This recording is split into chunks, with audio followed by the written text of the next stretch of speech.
Mbote ba Congolais nyonso ba kolanda biso partout en République démocratique du Congo. Ezala na poto ba kolanda biso na États-Unis, ba kolanda biso na France, na Belgique, na Canada. Boye malamu na lisolo na biso atongo lelo to solo lango eza émission oyo ya bana mboka oyo tozo traiter ba sujet oyo eza sensible oyo ko apporter moi en plus liboso ya population na biso tokobeta lisolo ya seni esengeli boye ba commission paritaire akenda ki déjà ko déposer rapport na bango na bureau ya Assemblée nationale et lelo netolo baboye Assemblée nationale a convoqué plénière pour ba mekaneni ni ya kosola sur les kambo oyo rapport oyo commission paritaire ba pesa ki bango tokobeta lisolo ya ram balobi ete bandeko ya union sacrée ba protéger ndeko ki ba samali ba parce que bango moko ba yebipe baza pe na kati ya lisolo wana FCC égale à union sacrée ou bien union sacrée na FCC eza différent tokobeta pe dossier ya ba combattant na dossier moko ya matete na ndeko na biso déjà invité na biso aza sur le plateau il s'agit de ndeko Diabanza Mwananene na pesio mbote merci lisusu na okanisa biso pour pesa biso invitation na émission yo kolekawa est important en premier lieu to pesa matondo na Mukambi ya Lingombo Monene Amen TV na kombo ya Léopold Mutombo. Ce n'est pas facile au bâtir, partir de rien, au bâtir œuvre aussi grandiose. 2 années, tout le monde que œuvre yo ils ont prospéré, c'est que le Boko Nzambe ezali. Ok, merci beaucoup.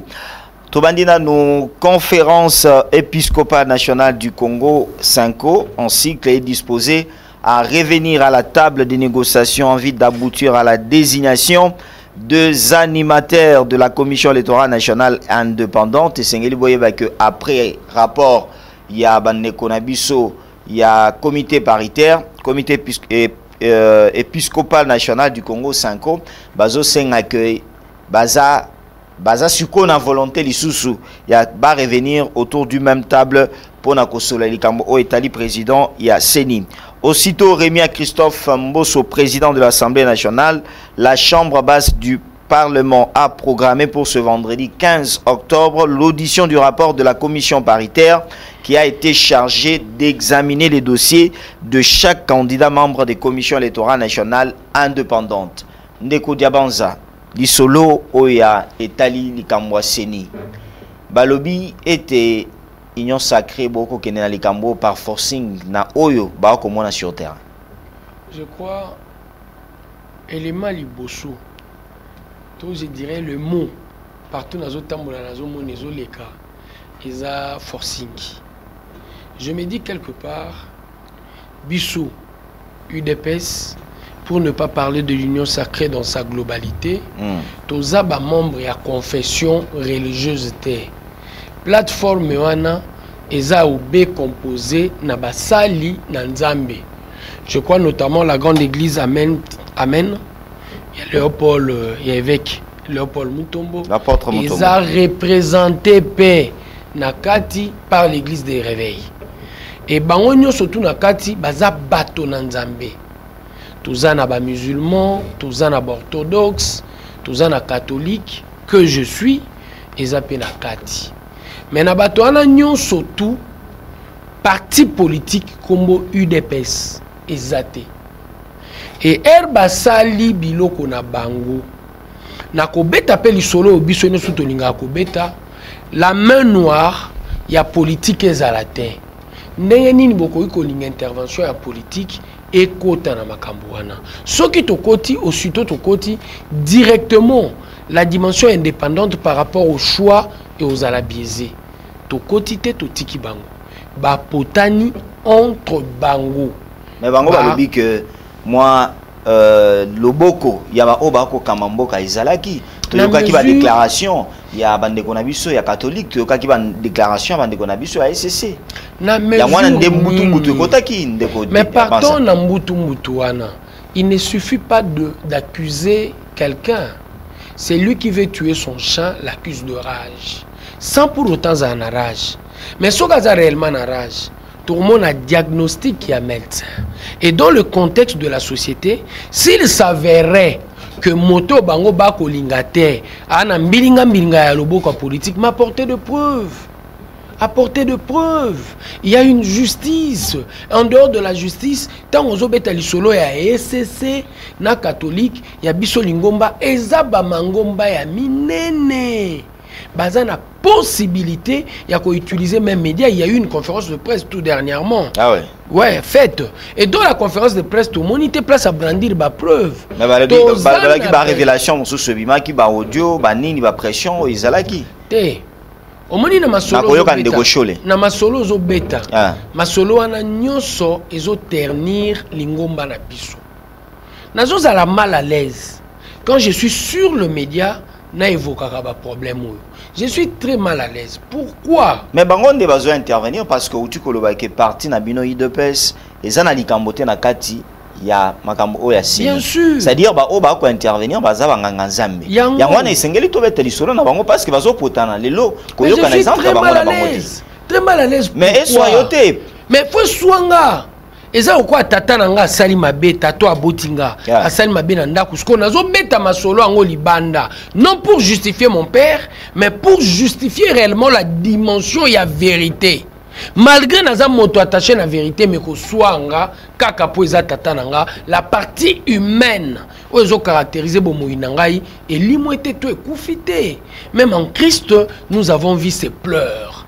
Alléluia, Jésus pleura. Pour Nini, bon moto qui m'y était, combien de fois moi je ne suis pas le Christ? Parce que ça nga sona ko beta li solo ya batata molimo. Batata molimo. Pour Nini. Na linga na lobabo. Loba. L'église est sa richesse. De la même manière sozo beta ba richesse à Congo, o beta li sola diamant, Robeta Lissola cuivre, Robeta Lissola or, Robeta Lissola coltan, Robeta Lissola espace géographique, Robeta Lissolo yamai, Robeta Lissola forêt, Robeta Lissola culture nabiso. 410 ethnies, c'est une patrimoine culturel. Et de cette patrimoine culturel, Okobo Sanate, Kobeta église. Nengo Kobeta musique nabiso musuzu, ba Jibem Piana, ba Wera et les autres. Donc c'est une richesse. Et l'église cause à la richesse est un élément moko essentiel quand on parle de l'église. Mokambi église au bino bozali, il faut nécessairement attitude na comportement na yé et porter à confusion te. A comme motote oyo bizaleli na maloba ezo sa nini ezo kokanate. Mais qu'est-ce qu'on commence à vivre? Théâtre moko ya malamu te pona richesse. Banani ba ko salango. C'est-à-dire batu ya église nyonso. Bizaleli ya batu ya église nyonso sans distinction. Ou bien aux autres côtés la église na yo. Non, je parle des confessions religieuses. Qu'est-ce que je dis? Moko ya lobi, alobaki abengani biso abomi minda. Mususu ya lobi, te na bengana bango te na bomai minda pona ke ndolala. Tant qu'on a na kacha musala. Mais de tout ça, qu'est-ce que ça fait à nous le bandimi? Qu'est-ce que ça nous fait? Qu'est-ce que ça nous fait? Tant qu'on a beta li solo que pona makambo etali de Nikadima, il y a eu corruption. Et ça discrédit aux voix kanalingomba monene o ezali kimbangiste. Donc aux autres bisabi sont balamon que Fumbwa Longo ya kimbangiste était corrompu. Point d'ima Denis Kadima. Grave. Grave. Pour l'église, c'est très grave. Maintenant, il y a bango, nga politicien te, motomosusu ya église. Bandimi ya kimbangiste de ce qui est dit. Quelle est leur position directement? Est-ce qu'ils sont d'accord dans cette façon de voir? Tant aux autres, ça Fumbwa Longo, symbole, y ambassadeur y Nzambe pona bango ana mukiliase, il a été corrompu. C'est malheureux pour l'église. L'église est sa richesse. Et puis à l'église, je connais des problèmes d'ordre spirituel. Et si on connaît des problèmes, on n'a pas banani. Pas sango. Na moni bango na ipsi bango na suki. Le président de la République, quand il a de problèmes, ton moni ba image, afukami ba tchema boko bazo sambelelae.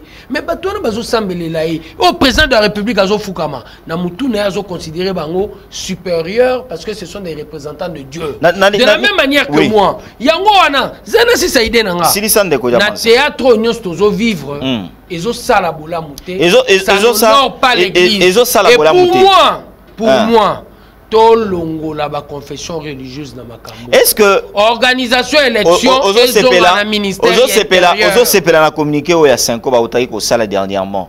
Oyo balobi que baza prêt, c'est-à-dire envie d'aboutir désignation et animateur et à commission électorale nationale indépendante, ba déclarer au cours ya point de presse oyo monseigneur Otemi Asalaki na Kisangani a lobby boye 5 toza prêt ya kozonga na moi simato sangana lisusu. Est-ce que temps ezana parce que lelo na palais du peuple bazota la rapport ya commission paritaire bazo examiner de toutes les réunions faites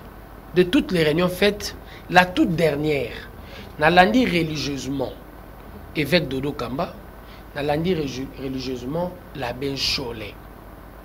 Quand on a landi bango de la réunion ba Dodo Kamba l'évêque a lobby ça a couché d'une souris. Et là, comme mon côté. Et là, comme mon côté. Même bateau batindi. Pour représenter l'église catholique. Ezaki, je ne peux pas me permettre de dire que ce ne sont pas de personnes attitrées. Mais Ezaki bateau bazouaki place tena ba milulu eleki. Et c'est sont en difficulté. Même le point inscrit à l'ordre du jour posait problème. Donc je me dis quelque part, batata molimo batiko sala boye. C'est désolant pour l'église. Bano ya biso église otoko la kisa bango bazwaka bango lokola Yesu Masia lolenge pe biso batata tozwaka bango mais tant baza ko se livrer na spectacle ya boye baninga bazolala na hôtel Fleuve na hôtel du Fleuve bako futela bango hôtel et pas ya bino pona ba mikolo bino ba réunion sacrée ya ron na biso pour protéger bango. Parce que bazaki sous menace, sous pression les sous. Est-ce que kolala na Fleuve Congo hôtel ezo senga fokata mutu a mutu. Naron ya évêque. Mais balobi que kofutela, balobi que ezatalo hein, ezatalo kolala na grand na hôtel du Fleuve ezatalo. Kamba kolemba nango. Atanga yo kofuta Fleuve Congo hôtel même ndenge na zate na mosala boy. Na ndimite ke fona boma mutu. Non boma mutu te pona lala. Et j'estime aussi, à Ben Chaud, les colères na Fleuve Congo Hôtel, et ça a été les yeux de la tête. C'est un élément, c'est une action à Okokosalango facilement. Est-ce que ma déclaration est malade pour la Zambie? Na zongisko pona yoka koto osusu babeti lisolo 100 000 oyo Eric Azwaki Eric Senga secrétaire général à la SCC. Eza propreté, eza banani, eza batata molimo. Ngai ezo suwa ngai ngana ko se livrer te na spectacle wana ya ko kanisa que na loba intel a raison intel a tort mais je dis tout simplement ils sont en train de désacraliser l'église et la richesse que représente l'église tozo bomango sur le plan psychologique. Aucun état ne peut piétiner la religion, même Hitler qui est présenté comme le représentant de Satan, à l'Obinakata livre Mein Kampf, je ne peux pas gérer l'État sans la religion. Mais moi, personnellement, pour faire le bien, je n'ai pas besoin de la religion. Je n'ai que besoin de la religion. La politique. Mais Ngaï, en tant que croyant, et président en tant que croyant, nous avons besoin de la religion, il faut les écarter. Et, oui, ils ont un ministère intérieur. Pour débat, ça, la politisation ou pas politisation, la France, ministère intérieur et ça, la Congo, ce n'est pas pour autant ils ont politisé. Na Belgique, les États-Unis et il y a des pays africains, même l'Afrique du Sud, ministère intérieur, ce n'est pas pour autant ils ont politisé. Une question de débat de mots de Mabé. Au lieu de mettre sur la transparence, ils ont mis sur la politique. Parce que le lobe à révélation et que ça les mandé au lobby et que ça la Sony tant au monde batata molimo ba ko se comporter dans ndengwana oya loba de gauche oya loba a benga kingai a assurer la sécurité ya Monisco ainsi de suite. Est-ce que na onyon soba koloba a onyon soba koloba nani akoki koza est-ce que ba politicien ba koza la sima ba nganga nzambe wana te nde bakomisi bango un peu trouble côté na kati ya mitu na bango parce que balobi ke il faut totikela bango tango bango moko basala makambo na bango. Mais ceux qui babandi ko décrier babandi ko belela ça signifie que bato ba sima na bango te ngana ozongi sa réponse na question mususu. Est-ce que banganga nzambe bakomi ba politicien te pour la likambo zoloba toyoki kimbangiste jamais s'agiter. Est-ce que banganga nzambe mutu bakomi ba politicien te? Mais kimbangiste baliaki déjà. Mais voilà, c'est ce que je vous dis. Ezamabe, nous sommes en train de désacraliser l'église. Il faut pas à la tenue même par le réserve. Il y a des choses qui ne peuvent pas se permettre de dire. Ils ont à propos désobligeants. Na kombo ya écuménisme ndenge nini to créer kimia biso bato na Yesu. Moto na Yesu bitumba na ya tika kanzambe abundela ye. Azalaka moto makelele te na agitation. Et ce qu'on est en train de vivre, c'est de l'agitation politique. Et dans leur comportement directement, il faut sous-tendre qu'ils sont devenus politiques. Bazana intérêt bazolanda bango banganga nzambe bango nde moto bakomi politique. Ngomba na bino ya union sacrée nde komisi bango ba politique. Tende ko na ngai. Tozalaki na yo tozolanda ba fait. Tina dimension ya kobeta ekolo. En Christ nous sommes plus que vainqueurs. Et quand on dit on est plus que vainqueurs, ils ont été posés écolo tel, to nation tel. Ils ont tout simplement pour Hollandi, Makambo na Yesu, Esprit Saint, et Kovanda Katinayo, et les fruits de l'esprit, et s'est manifesté. La longanimité, la patience, la sagesse. Biloko wana sur la paix et yen nzoto na yo. Et on est vainqueur. Mais tant que tozo beta lisolo a Yesu, yo yena lisolo, tozo boya ye poaza muluba, ekolo moko na mokambi amboka. C'est dangereux pour la République. Et ça va propos fait soit baluba. Et mais koki ko uta l'église nangate. L'église nangaite. Et ça passe. To beta masolo, et ça passe. To beta masolo. To linga un peu to zoa. Na kosenga na presse. To terre la dimension ya ba église. Pour l'église, to zanango pour ça. OK. Bozolanda to solo lango en direct de partout. Ceux qui ont lingo intervenir au PSAMA proposition na yo ou bien otuna ndeko diabanza moi motuna numéro izawana soit comme la biso na message normal soit comme la biso na WhatsApp tika kobenga tokende nanu sur le volet oyo ya makambo ya politique lelo bazo examiner dossier aux commissions paritaires et kendaki ko pesa na bureau assemblée nationale mais balobi ke makambo ko salema selon des singularités. Bazo mona que meeting de Pesami déjà pour que Balexaran de Kokadima carte à union sacrée et komisama. Ezali sou pasi pour nini. Na zongi sou na ba confession religieuse. L'article 17 de la charte est clair. Au cas où il n'y a pas consensus, balekara na vote. Et vote si confession religieuse tilelo baza unanime candidat na bango eza Denis Kadima le candidat présenté ou porté par l'église kimbangiste. L'église kimbangiste c'est une église au siège eza na province na Congo central oyo pe mobilisation makasi eza mingi na Congo central mais elle a ici sa vocation à caractère national, au nom et envoyé spécial, il y a Jésus-Christ sur la terre qui est Simo Kimbangu. Bazota la école ya motote to raste. Ba porter de Nikadima. 17 il y a charte et lobby bongo. Est-ce que commission paritaire ezate na kati ya mibeko pour la continuité du processus ou comme mabiso na désignation ton entérinement. Mais commission paritaire on a le lobby que beaucoup qui n'est pas forcing de Godjabanza. Forcing. Beaucoup qui qui attendent de opposition. Batikeli bangota na commission paritaire on a été hein. Osalika binomoko ya union sacrée balobi que ceux qui bozui ba moi o ya FCC bazala ki wana boko tisi bango boko misi bango lokola ba opposant. Les infractions sur le lobby tu ne vas pas participer aux élections. Ce n'est pas une infraction. Ce n'est pas pour autant au Congo. Ngayo na kobeta lisolo a. Ya ngande ba ko mona bino suspect hein. Ba ko mona bino suspect. En 2006, je ne me suis pas enrôlé. Je ne me suis pas enrôlé. avec toutes les conséquences ezali kolanda. Ozoya ozwa mbongo place moko na western, moi ozoza te poza na carte d'électeur.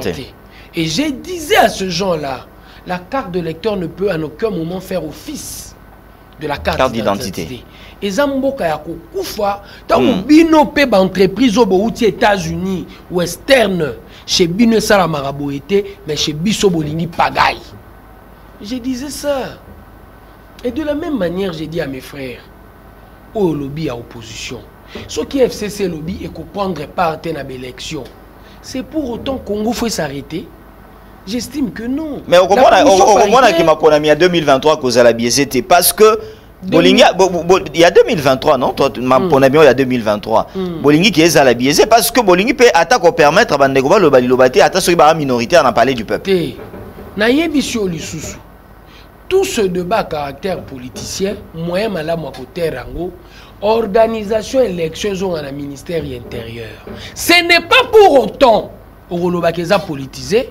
Le problème qui est posé, c'est un problème de transparence. Et dans la dimension de transparence, même les partis politiques qui ne sont pas dans le régime, dans le pouvoir, bazan a un rôle à jouer en partant des témoins. Ah oui. Aligne le témoin dans tous les bureaux de vote. Zala na ba PV, non surtout. Tu mettras quiconque au yalinga sali sélection mabé en déroute au nom de PV.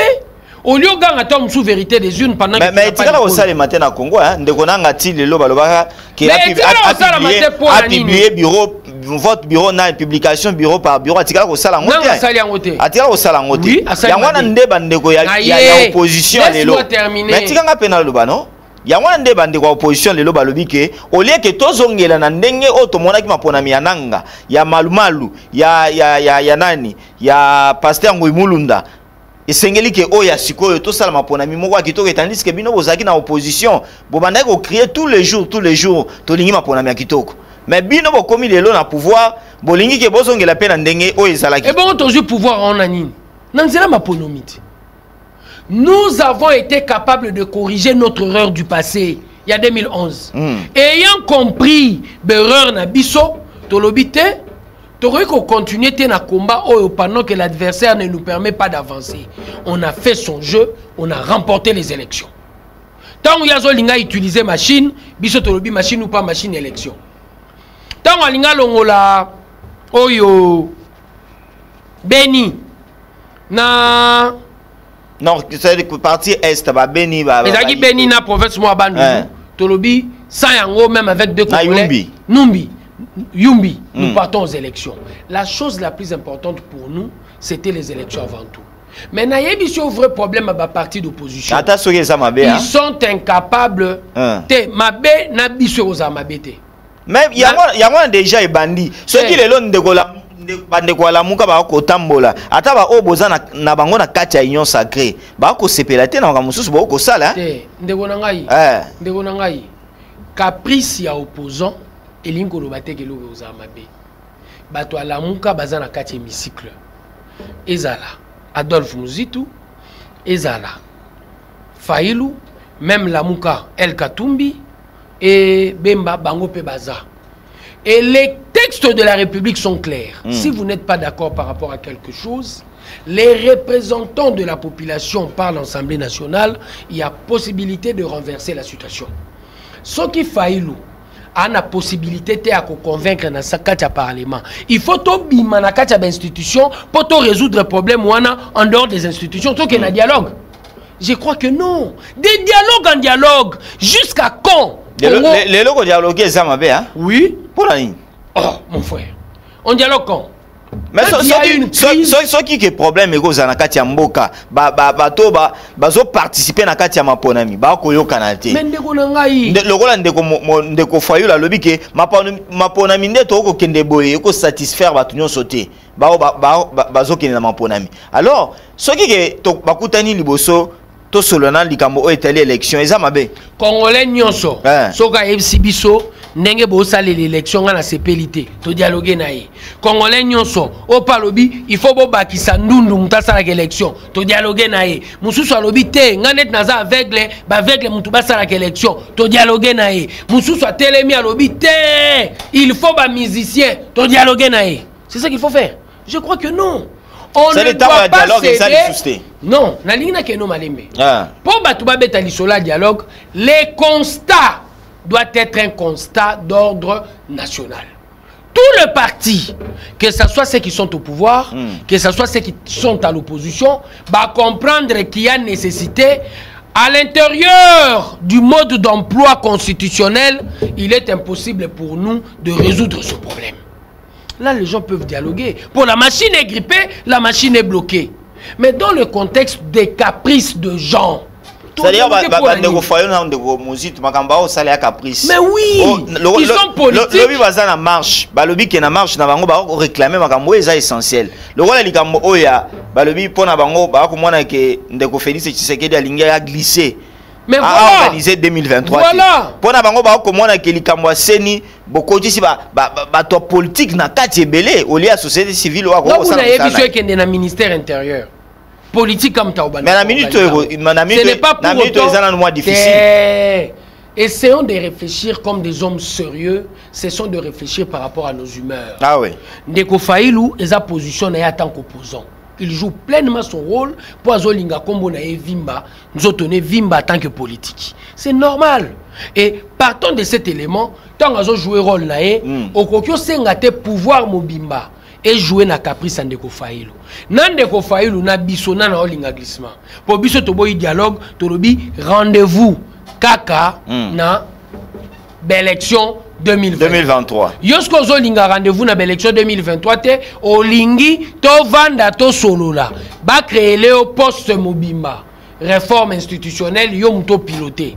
Yo web sanga ke wane za masolo ya glissement. C'est le peuple congolais. C'est clair. C'est clair. Mon frère, c'est clair. Pas peuple congolais. Makamuno ça ko sala tous les jours ici à ko proposer à ko le bakebino boko kenina makamuna ndenga mabe c'est-à-dire ezapona libumuna ye. Mon frère. Ngai nazara na ba propos désobligeants tena lo beza pona libumune. Mais nazo lo bakazo bunde la poste. Il a besoin de les lois à organiser la marche. C'est clair, c'est repris dans son document. Ça fait de route et zanakati. C'est repris. On a besoin de poste. Et poste wana va créer les poste il y a réforme institutionnelle. Alors makambo ya azanakati ya hémicycle. Azwa qui peut avantage ya parlement, salaire ba député a ici de bazwaka, ba jeep bazwaka kipe balobi bazwaki te kasi baya na ona media ngape na ko zanga mamutuka bako yela ngai te ndeko jabanza tozaka na kati ya likambo ya seni lelo soki esengeli ke tokomona que question oyo ata na Assemblée nationale mbutu ebimi parce que na kati ya union sacrée attaque boko zala esika moko mais boyokani sur ma question mususu eza malamu te. Bien sûr. Soki que les lois l'Assemblée nationale que majorité boyi. Mais rapport à si confession religieuse. Mais c'est tout à fait normal. Tu ça bande catholique raison tous on là nous sous non, erreur encore. Erreur yanine. Zéla. Nous sommes dans le processus. Le processus est que après la proposition de confession religieuse de la plateforme, commission paritaire est côté en jeu. Commission paritaire est côté en jeu et puis sur résultat. Mais qu'est-ce qu'il faut faire? Faut tout Luka solution. Alors c'est clair. On a une solution. On a une solution Zani. Solution Zani. Pourquoi il s'en a des 20? La commission paritaire est en train de faire son travail. Ceux qui Assemblée nationale est entérinée, il faut baluka solution. Et l'Assemblée nationale est devant ses responsabilités. Ils doivent réellement permettre à l'État d'aller de l'avant. Ceux qui bango balobi basa musala pour l'intérêt en boka, bango mtuba ko apprécier. Et au nom du jeu démocratique, ceux qui au nom du jeu. Pas na forcing. Ndeko nangai. Baza ba député. Ceux qui ba député ba lobby que bisoto entériné. Il y a un problème. Il y a un député. Il y a un député. Téléphone, ils ont un mode d'emploi. Ceux qui n'ont commis qu'à utiliser sans respecter le mode d'emploi, n'a qu'au bomango. L'État est un appareil étatique, est un mode d'emploi. Repris dans la Constitution et les textes de la République, les lois. Ceux qui besoin respecter en côté bomangoka. Donc, qui que gérer mboka sur fond d'humeur. Caprice Église catholique, to cédé. Caprice ya diabanza mwana nene, to cédé. Caprice avocat songolo, to cédé. Il faut tout respecter les lois de la République. Et c'est ça, on te convaincant que tu as eu des pèses. Pour eu des pèses, et l'essentiel à combat c'est pour le tas de droit. Ce n'est pas facile, mais tu continuer à combattre pour makamba malamu et mon analiboso. Pour makamba malamu et mon analiboso, likambo oya seni total lango après les lots plénières que se tenir dans l'Assemblée nationale, ndeko diabanza. Balobi FCC, c'est-à-dire Union sacrée égale à FCC. Makambo ezana katia ko salema. Bande kwa IDPS ba prometa ki peuple congolais ceux qui tokomi na pouvoir. Slogan eza peuple d'abord. Mais eloko ezana katia ko salema lelo. Bazo mona que peuple d'abord ba bosani et komi nan biso nanu tozo nanu d'abord. Te ozala faut que tu diagnostic pour tous avoir la bonne perception. Ah ouais. Donc comme il a pouvoir, nous ne gérons pas le Congo na la planète Mars. Et la République a 4 pouvoirs. Le pouvoir exécutif, le pouvoir législatif, le pouvoir judiciaire, na 4e pouvoir autocoma Robakisa Isa presse. Ah ouais. De ces 4 pouvoirs, UDPS a se retrouvé qu'à un pouvoir mi-balé. Exécutif, na législatif. Na pouvoir judiciaire, tout ça. Et le pouvoir judiciaire de fois aussi a bloqué. Na président de la République à l'Eli, na musalo ya munene toye na on a combat le peuple d'abord. Ezanini contrôle. Batunyon sonanda même na kati église baza unanime que ba politicien et le résultat la biso moyibi a caisse à l'état. Mais le nombre de politiciens arrêtés depuis que nous sommes arrivés au pouvoir, c'est une première dans l'histoire de la France. Mais bon, kanga même bon yeko zalaté. Kanga ça bien. Est-ce que bon yeko zo? Une autre paire de manches. Non na silicité. Tokei. Na 4e pouvoir et pouvoir judiciaire. Contrainte par corps. Moutoufoya kana ngoza pouvoir judiciaire pour contraindre moyibi azongi sambo. Mais na obetelo mo li solo mo kwa mukie. Li solo yo na conseil économique. Le vieux qui wakana soa olandanga koyoka. Na conseil économique, ezalaki na mwa clique à batu moko boye. Ba bimisaka mbongo na ministère ya finance. Na o etali ba avantage o ba pesa ka ba agent. Ya conseil économique, ba frais de fonctionnement na ba biloko nyonso, ba yebi ke mbongo wana ebimaka te. Une dame courageuse ake atamboli tamboli amoni na ministre de finance. Ministre de finance a l'accès ba relever mbongo epesa maka. Mais bon, on est pesa maka. Et kabwanaka. Un clic de gens. Té, mon continent on to habité. Que bon on est kabwanaka. Yeba on sala ke rapport. Bon ozo bimate ministère de finance azo bakisa banyongo. Ah oui. Mais bon wana e kabwanaka. Et bon wana ezo kabwana. Et kabwani et pesami et tango ezo pesama. Bango yonso tout.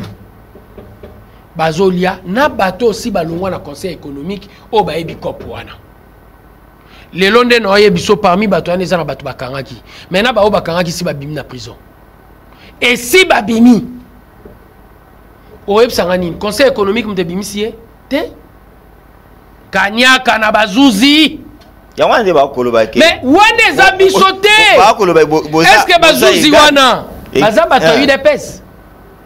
Il faut nécessairement le bon psychologique et salama pour que le comportement batunion soit changé. Et fort aussi faut apporter. Il y a bon fonctionnement, il y a institution. Mais ce qui a comme on a que na makambo na tikanga na sisa musala. Na sisa na musala ko tuna yo motuna oyo. Na soki ke mokonzi akomona mais pona nini akobengisa bango ko yebisa bango ke na koyoka ke entre bino kanyake ko tambola. Boko sala musala bien te, ya malamu bien te, o biso peuple d'abord to kozela. Azam magicien te. En premier. Mais Azam mona non? Azam il est le mieux informé, le chef de l'État. Azam magicien te. Président de la République mutachaka motora boloko te. rôle wana est dévolu à la justice. Mon commencé à président de la République a combattu Zouzi. Yem tabandolo bana osambi sa. C'est au Seigneur pour comment Zouzi. Mais azana moi est sur moi. C'est ce qu'il fait. Mais dans ce qu'il fait, il y a des gens qui estiment faut bâtir la mentalité à Kala. Même dans la union sacrée, dans les solos, où tout le monde a la question. Moto a eu des pèses, j'ai dit très bien. Moto a eu des pèses bakangiye illégalement. Nana kangiye. Chikomunga. La justice. Pour enlever, bengiye rendez-vous. Tant que rendez-vous, bakangiye. Justice c'est quand on a mais memi na bo fils ya Jemi kin ouest. Tant bakene bongo. Yo lo balangani. Aza moto na eu des pèses. Mais bakangiye lo lenge wana. Mais to ba ata infraction ya. Ce qui est infraction est ça, procédure à kokangela moto yangwana. Yo ko lo ba ke biso ba to ko salango. Et puis moto a fundié député. En plus de surcroît avocat. Mais akangisi moto na lo lenge nini? Ba bengi rendez-vous à se déplacer de sa maison vers la première rue, la police est encerclée. Et ça parce que débat de fond combattant et de pèse peut-être à cela qui m'a bé parce que vous allez mouvementer ma casse vous allez mouvementer ma casse ma bezali ce qui m'a bezali la procédure doit être respectée. Quand la procédure devient illégale le fond pose déjà problème. Faut pas qu'il infraction exatée pour ceux qui infraction ça au kofunda na ba cours et tribunaux. Mais ce qui yangwande balobi bozaka ka lolenge moko na FCC. Tende ko ngai. Nazo répondre la question na yo. Ce qui mutu a commis ko utiliser ba moyen illégal, sois-en certain qu'il se reproche quelque chose. En tant que procédurier et vieux routier du domaine okobanga koya na justice te. Mais ce qui moni moto abandi ko benga na téléphone, ba enlever moto. A commis na boloko pendant 3 jours, Kombo na ye, ezate na liste ya bato bazana migo. 3 jours. 3 jours. Na 4e jour, batindi réquisition ya parquet. Alongwa na Jemi akende na parka matete, batindi ki APJ. APJ Jani, batindi ki bakati na chemise. Omona bilo na relaxo, na obeta ka isolé wana. La kiso musala munen voilà voilà bakanyi pe muta ide pes mais na pouvoir na biso biso pe to boy ko utiliser influence politique tolobi nous allons utiliser les moyens légaux et de tous les moyens légaux on va voir jusqu'à ce que le droit sera dit jusqu'à ce que le droit sera dit Chikomunga finira par être libéré pour nini. On a que le changement c'est une affaire de mentalité. Il nous faut une autre attitude. Et de cette autre attitude, comme le poisson commence à pourrir par la tête, le président de la République a opéré sa impulsion. Lelo, Mouyibinyo Sambongo a réfléchi. Naoiba, Alingé Tcharouyate. Et sois-en certain. Même biso.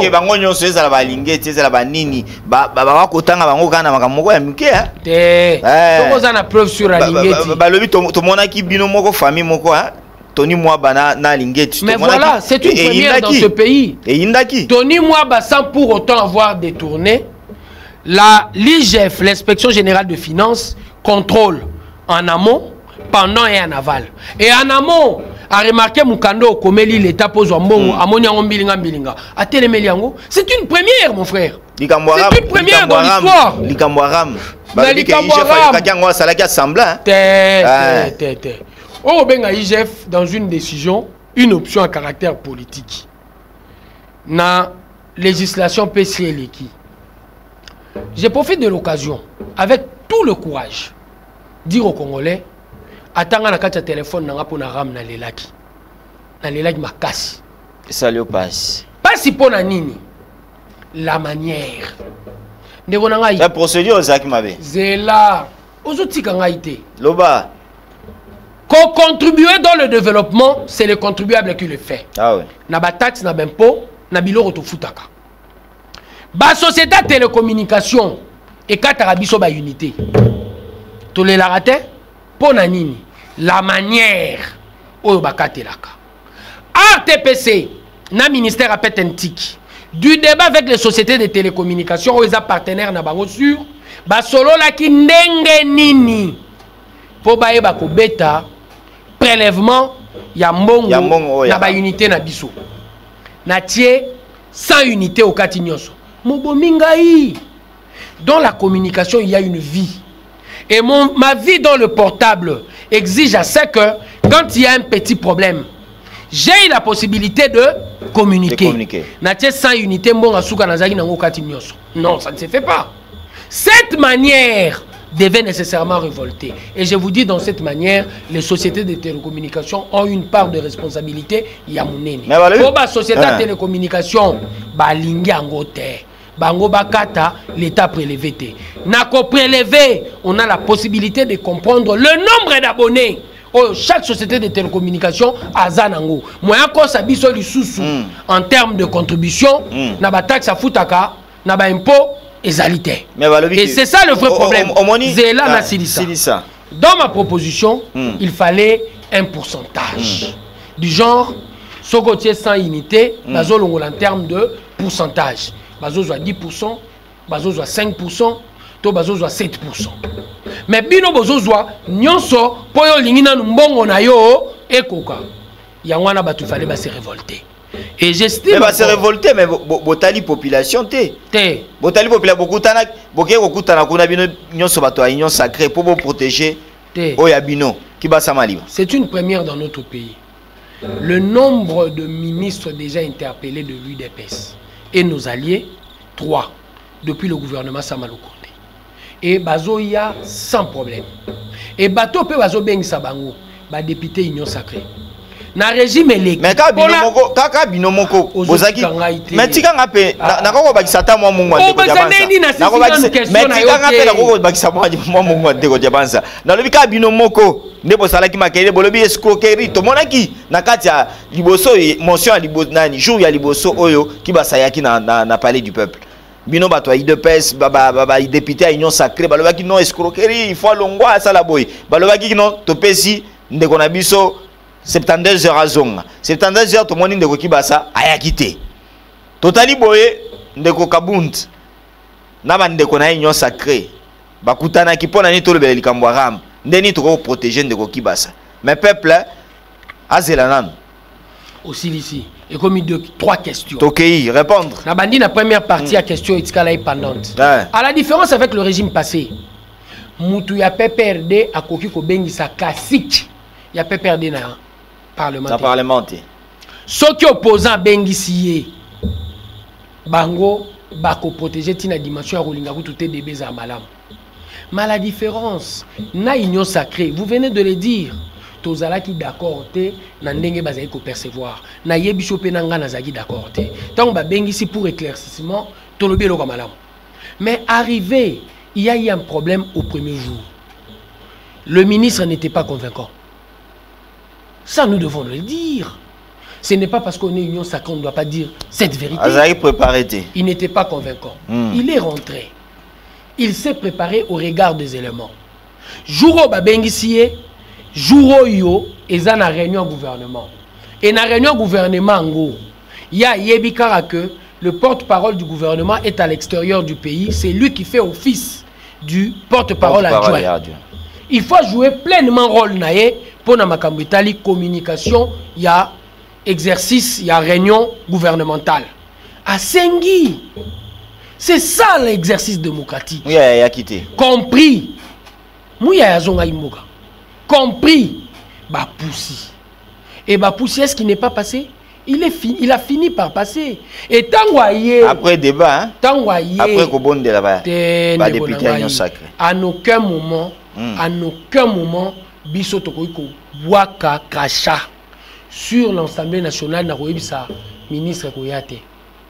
C'est dans le député. Bobo même là qui est moto non de Ojavance. Mais le député, mon frère, les députés ce sont des hommes. Et ces hommes-là, bazoli ngaba yoke lisusu. Et tout roya ba yoki. Ba moni est convaincant. Et ce n'est pas pour autant ceux qui peuvent perdre des convaincants. Ba convaincre bangote, bazo jouer pleinement leur rôle.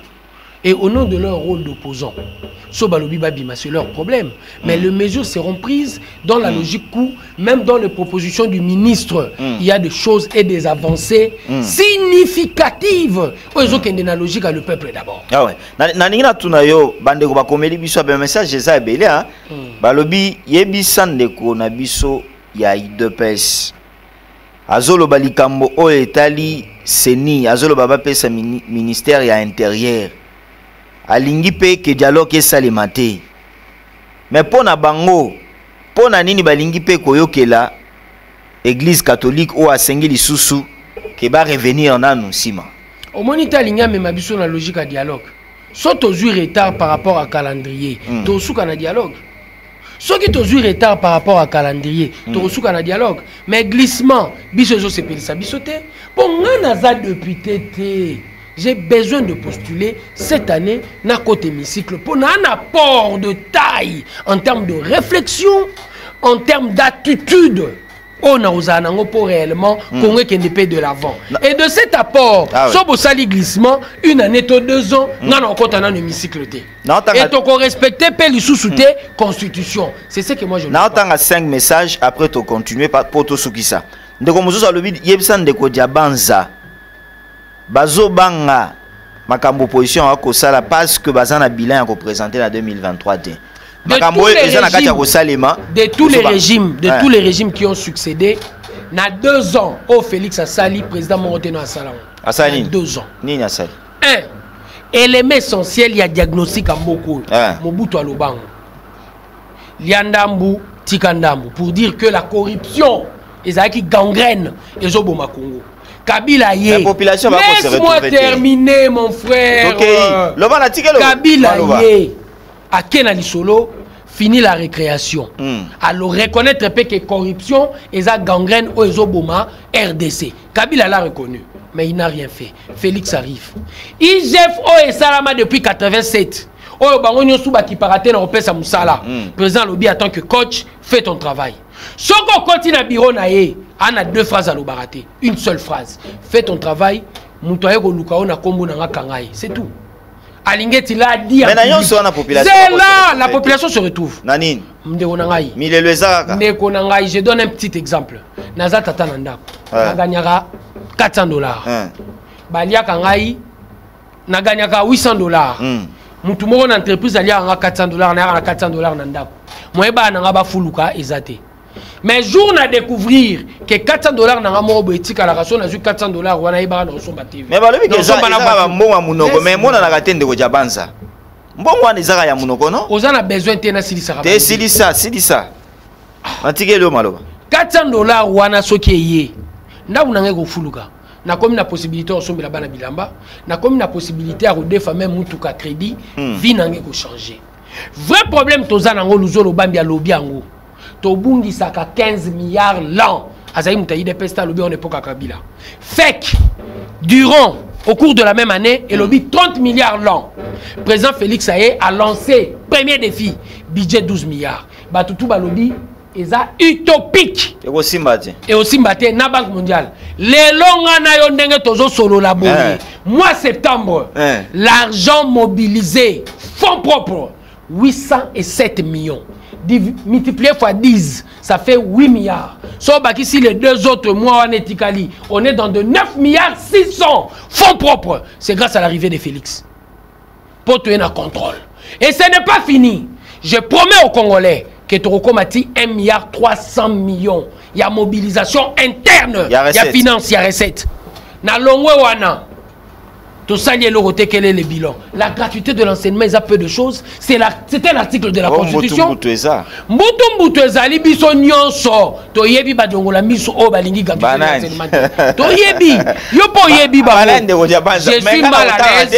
Je l'ai dit. Je suis mal à l'aise. Et nous avons vu avec vous, avec l'arrivée. Déjà avec l'arrivée de Tony Mwaba, Tomoni déjà Batubaza arrêté pour détournement de fonds dans Makambo et Tali. Gratuité de l'enseignement. Dans le secteur où on a cotisé mon boulot, on a musika lokola mutumoko akoya ko songi sama na mulongo. Mais ba Monique yé mais ça pas ça mutambilinga bilinga. Nani ndeko bakonga aza na prison te. Soki yé pas ça mutambilinga bilinga. A okota te. Ba bengana ki ba enseignant mususu o yoka ki yango. Il y a des problèmes, il y en aura. Mais de tout ce problème, ce qui est important à savoir par rapport au bilan, il y a la gratuité de l'enseignement, il y a le contrôle. Et grâce au contrôle, depuis Congo, Congo, dans un mois, 807 millions de salamate. Bidja Mobutu, à 300 millions là. Mais dans un mois, 807 millions de salamate, c'est une première. Et tout ce qui en a été. Les contrôles continuent et de ce contrôle, sois-en certain, budget et que ça croître. Et ce qui s'accroître, les résultats et communs. C'est une première aussi dans notre pays. Le banditisme urbain, bisognon sur tout au Landiangwa. Et de ce banditisme urbain, tout le monde acquis, tant on va comparer bisognon régime passé. Babomi, ba paisible Congolais, le jeune. Balobi, opération coup de poing, babomi, bango boutou na bato en cagoule. Le président Félix arrive. Pour ton action, le régime est différent. Ah, c'était l'opération Likofi. Excusez-moi, opération coup de poing, Zaki Mbunda. Opération Likofi. Et qu'est-ce qu'on fait de ce jeune gens? Kanyamaka, c'est ça. Balé Sibiso Massangwa 18 000. Au comparé à le régime Wanandéani. Chebeya. Assassiné. Le procès est là. Pour un simple $50. Bateau, bazo samba balobi, baboma Chebeya. Ba fêté, fêté, on va payer $50. Et procès, zo salamana, époque anani. Président Félix, au comparé à un régime Wanandéani. Lelo, veuve ya Chebeya, veuve Bazana. Alobi a salibiso pasi na mutema. Alobi po na ende matangi bandi. Po lelo, ayoka ba vérité sur liwa mobali na ye. Matangi bandi. De tout ce temps, ba pleure à moi si wana. Kongo koka ko penser en côté de tout ce temps. Ba pleure à moi si wana psychologiquement bana na ye. Bazalaï ko souffrir. Mais grâce y arriver na biso, moi si wana désormais pas si na ye ko la penser. Alors nous comparer biso na régime wana. O ezai ko boma sa inkanisa. O nous comparer biso na régime wana. O gabegie financière Bukanga Lonzo et autres. Nous sommes une première et un exemple au Congo. Ministre issu de l'UDPS arrêté. Nous sommes une première et un exemple au Congo. Oli Lunga aussitôt on est arrivé pour détournement arrêté. Batoufo babeta maboko. Batoufo ba encourager. Na kombo a contrôle. Na kombo ya nini gratuité de l'enseignement. Prix ya billet interne. Qu'est-ce qu'on était en train de vivre? Plan moko babak ça $80 batumo be bakabula ango ba pomba. To boto li ba $80 wana mon frère. Au comparé sur un régime l'équindéni. Tu comme presque dans souka de diabanza to beta du solo à terrain à matete. To zana terrain moko na matete. Terrain Kembo. Construit à l'époque du ministre Matata Mpogno. Et ça terrain papa Mimil Mingedi a sombé la rabat na matete. Ils ont un espace vert, foyer, to beti bal et tout le monde ba grand joueur ba bimi wana. Ba joueur local ba Simba, Didier Ntimba. Abimi wana to talien na bali, ngana talien na bali place wana. To moni ba joueur local ba Mpialuata. Ba joueur local, ba joueur belé ba bimi wana na ba Kembo na ba Tubilando. Ah ouais. Ce terrain ba sali en infrastructure moderne, ba tonyon kitoko. Mais l'accessibilité sur le terrain est comme difficile pour nécessairement pour to côté na terrain wana $300. $300 ils ont pris à garantie à Ndaku, il y a salon chambre na matete. Ils ont kokanate na bourse ya matetwa. Na combat politique à le peuple d'abord, nous nous sommes dit nous. Moi j'ai déjà loué le terrain 3 ou 4 fois pour des matchs de loisirs. Ça y est pour un match, moi quand il faut payer au moins $300. $300. Sur au PCNet $200, bah payer sur le bah gestionnaire à terrain. Je ne connais pas qui est le gestionnaire, ce n'est pas la commune qui gère. Maintenant, on a au foot pour déposer un bon. Tout déposer un bon, on parle à Bango, on a $300. $300. $200 sans vestiaire. Deux fois, on négocie $180. Ceux qui ont bengi pour les policiers, va foutre là. Match est bête à Maramingité. Même système, la plus grande équipe de Matete. Système à Zokokobeta. On a peine à présent, il y a club à football. SM.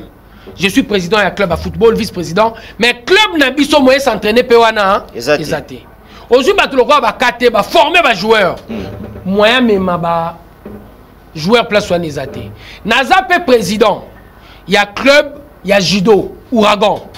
Tobimaki champion n'exercice moko grâce à terrain wana. Balingaki ba mema biso na stade. Tolobi so toke stade public et ko accompagner bisoté. Photo bunda balobi bwana structure malamu te. Place to zo bunda na ndelo bitumbe zo bima terrain basket.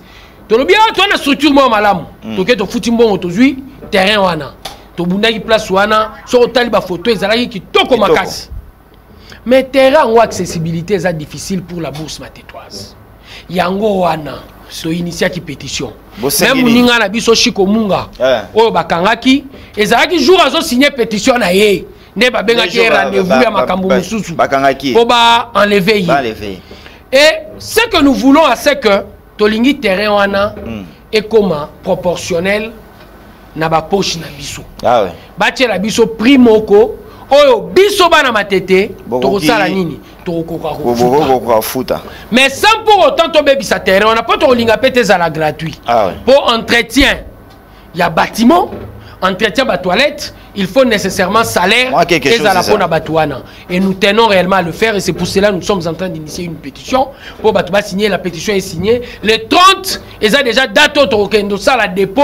Il y a pétition à Bissou. Et nous demandons à tout le matétois de se mobiliser pour que le 30 dépôt pétition à Bissou et Salama, Nalolenge et Longobani. Et nous allons profiter de l'occasion aussi pour saisir le gouverneur de la ville pour que le gouverneur de la ville aille que jour en question et le réseau intéressé Bissou et ça terrain et comment accessible na bana matete. Il y a un mona ba judoka, ba sportif, ba joueur.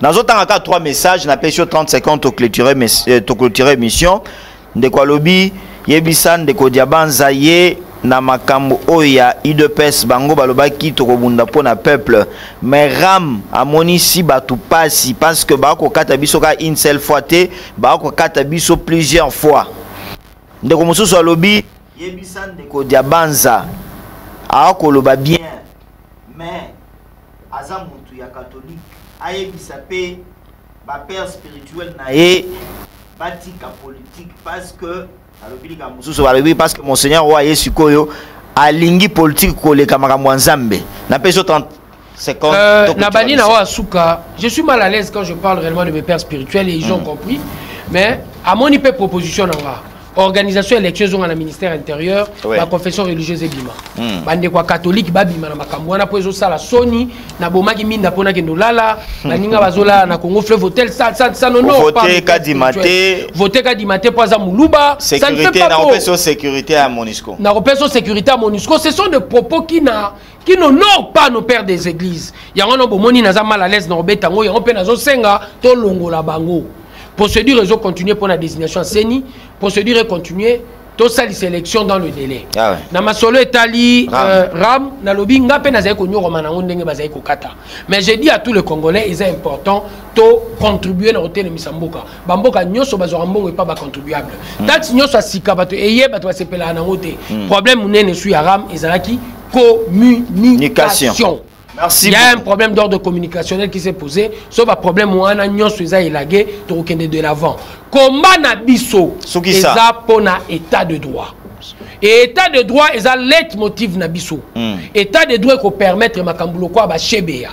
Et zongate. État de droit ko permettre ba combattant o bazo kanga illégalement.